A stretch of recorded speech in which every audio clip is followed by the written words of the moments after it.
بسم اللہ الرحمن الرحیم۔ حضرت زین بن اسلم رضی اللہ عنہ فرماتے ہیں، نمرود غلے کے ڈھیر کے پاس تھا، لوگ اس کے پاس آ رہے تھے تاکہ اپنے گھر والوں کے لیے غلہ لے سکیں۔ حضرت ابراہیم علیہ السلام بھی ان لوگوں کے ہمراہ تھے۔ نمرود کے پاس پہنچے، وہاں آپ علیہ السلام کا نمرود سے مناظرہ ہوا۔ نمرود نے آپ علیہ السلام کو غلہ نہ دیا جیسے دوسروں کو دے رہا تھا۔ آپ علیہ السلام خالی ہاتھ باہر آئے۔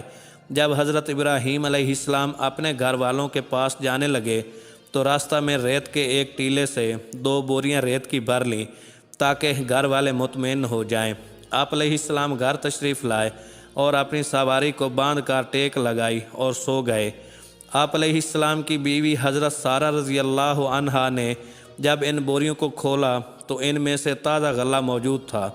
انہوں نے کھانا تیار کیا۔ پھر جب آپ علیہ السلام جاگے تو کھانا تیار دیکھا تو دریافت کیا، یہ کہاں سے آیا؟